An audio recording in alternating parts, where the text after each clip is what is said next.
Hello guys, कैसे हैं आप सब। उम्मीद करता हूँ कि बहुत अच्छे होंगे, बेहतरीन होंगे। तो जैसा कि आप लोगों को पता है कि हमने इससे पहले 2.5 पढ़ा था।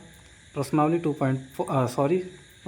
2.4 हमने पढ़ा था। आज हम पढ़ने वाले हैं प्रश्नावली 2.5 का पार्ट 1। यहाँ पर हमने पार्ट 1 लिख दिया है, इसलिए क्योंकि एक एक क्वेश्चन आप लोगों को कवर करते चलेंगे, ताकि आप लोगों को कोई दिक्कत ना हो, कोई परेशानी ना हो, आराम से आप सभी सवालों को हल कर सकें।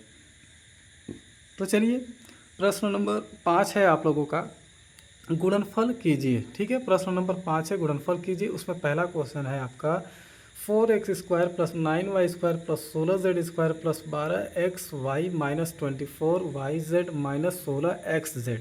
लंबा है क्वेश्चन, लेकिन बहुत आसान है, कोई दिक्कत नहीं है। और दूसरा क्वेश्चन आपका है 2x² + y² + 8z² - 2√2xy + 4√yz - xz। सवालों से घबराने की कोई ज़रूरत नहीं है, बिल्कुल आराम से एकदम इजी तरीके से हम आप लोगों को समझाने वाले हैं, और इस तरीके से आप समझ जाएंगे कि आप लोगों को एग्ज़ाम में कोई दिक्कत नहीं होने वाला है। तो जैसा कि मैं आप लोगों से हर वीडियो में कहता आया हूं कि आप लोगों को मैं उसी क्वेश्चन पे बात करूंगा जो एग्ज़ाम के लिए इंपॉर्टेंट हो, चाहे वो 9th का क्लास का हो, चाहे 10th का क्लास हो। ठीक है, तो अभी 9th का हम कवर कर रहे हैं। तो चलिए, 9th का मोस्ट इंपॉर्टेंट क्वेश्चन नंबर 5 होने वाला है और क्वेश्चन नंबर 6 होने वाला है। तो इसका पहला हम सॉल्व कर रहे हैं। यहाँ पे पहला वाला क्वेश्चन हम सॉल्व कर रहे हैं। यहाँ पे हमने क्वेश्चन को लिख दिया जैसे जैसे था। उसके बाद हमने क्या किया है कि 4x² को 2x का स्क्वायर लिख दिया, 9y² को 3y का स्क्वायर लिख दिया, 16z² को 4z² में लिख दिया। उसके बाद 12xy को हमने 2 × 2x × 3y में लिख दिया।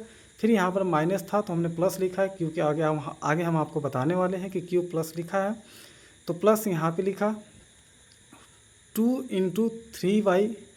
फिर यहाँ पर देखिए, इस माइनस को हम यहाँ पर लेकर चले आए। ठीक है, -4z लिख दिया। फिर यहाँ पे -16xz है, तो यहाँ पे भी हमने प्लस उसी तरीके से लिख दिया है।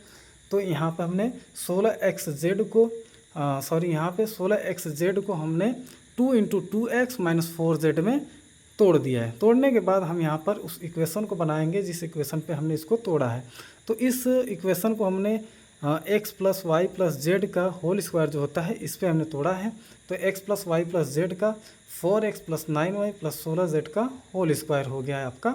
यही आपका आंसर होने वाला है, यही हमें फाइनल आंसर मिलने वाला है। तो सेम इसी तरीके से आप सेकंड वाले क्वेश्चन को भी करेंगे, जो 2x² + y² + 8z² - 2√2xy + 4√2yz - 8x² का ये सवाल है। इसी तरीके से आप बिल्कुल आसानी से कर लेंगे। तो चलिए, प्रश्न नंबर 6 की तरफ चलते हैं। प्रश्न नंबर 6 आपका है, निम्नांकित घनों को प्रसारित कीजिए। ठीक है, निम्नांकित घनों को प्रसारित करना है। तो इस तरीके से हम पहला क्वेश्चन देखते हैं, 2x + 1 का होल क्यूब। दूसरा क्वेश्चन है इसमें 2a - 3b का होल क्यूब। सी वाला है 3/2x + 1 का होल क्यूब। डी वाला है x - 2y का होल क्यूब। बिल्कुल इजी तरीके से हम करने वाले हैं। तो हम पहला सॉल्व करते हैं। यहाँ पे पहला देखिए हमने लिखा है 2x + 1 का होल क्यूब। इसी सवाल को हम हल करने वाले हैं। तो जैसा कि हम जानते हैं दोस्तों कि x + y का होल क्यूब जो होता है x³ + y³ + 3xy, कोष्ट में x + y होता है। ठीक, तो इसी फॉर्मूले पर हम क्या करेंगे, इस इक्वेशन को रखने वाले हैं। तो 2x³ रख दिया, +1 का क्यूब रख दिया, +3 × 2x + 2x + 1। इस तरीके से हमने ब्रैकेट में लिख दिया जैसे फॉर्मूले में था। अब 2x³ का क्या होता है, 2 का क्यूब 8 होता है, 8x³ हो गया, +1 का क्यूब 1 ही होगा, और 3 × 2 का x का होगा 6x। फिर 2x + 1 हमने इसी तरीके से उतार दिया। अब इसको लिखते हैं एक साथ, 8x³ + 12x²। ठीक है, 12x² कहाँ से लिखा हमने, यहाँ से 6x और 2x को गुणा किया, तो यहाँ पे 12x² आ गया।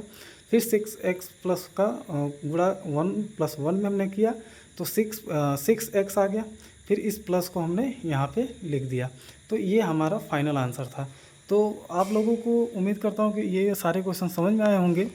सारे का क्या, सारे इसी तरीके से जैसे हमने ए वाला बताया प्रश्न नंबर 6 में, उसी तरीके से आप प्रश्न नंबर 6 के ए, बी, सी और डी को करेंगे। ठीक है, तो उम्मीद करता हूं दोस्तों कि आज का ये सवाल आपको समझ में आया होगा। तो इस सवाल का आप एक बार स्क्रीनशॉट ले लीजिए, ताकि आपको दोबारा करने में कोई दिक्कत ना हो। तो मिलते हैं अगले नेक्स्ट वीडियो में, तब तक के लिए धन्यवाद। जय हिंद दोस्तों।